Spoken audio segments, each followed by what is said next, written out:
آپ صلی اللہ علیہ وسلم نے فرمایا، مجھ پر درود بھیجنے کا طریقہ یہ ہے، تم اللہ تعالیٰ سے دعا کرو کہ اے اللہ تو محمد صلی اللہ علیہ وسلم پر درود بھیج۔ نادان لوگ جنہیں معائنہ کا شعور نہیں ہے اس پر فوراً یہ اعتراض جڑ دیتے ہیں، یہ تو عجیب بات ہوئی، اللہ تعالیٰ ہم سے فرما رہا ہے تم میرے نبی پر درود بھیجو، مگر ہم الٹا اللہ سے کہتے ہیں تو درود بھیج۔ حالانکہ دراصل اس طرح آپ صلی اللہ علیہ وسلم نے لوگوں کو یہ بتایا ہے کہ تم مجھ پر صلوات کا حق ادا نہیں کر سکتے،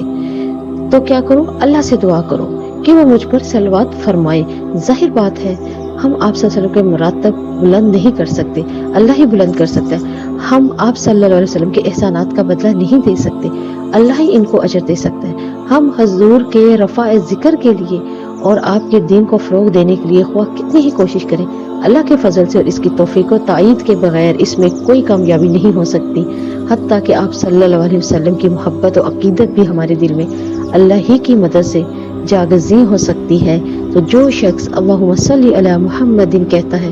وہ گویا اللہ کے حضور اپنے عجز کا، اپنے عاجز ہونے کا اعتراف کرتے ہوئے عرض کرتا ہے، خدایا تیرے نبی صلی اللہ علیہ وسلم پر صلوات کا جو حق ہے اسے ادا کرنا میرے بس میں نہیں، تو ہی میری طرف سے ان کو ادا کر اور مجھ سے اس کے ادا کرنے میں جو خدمت چاہے وہ لے لے۔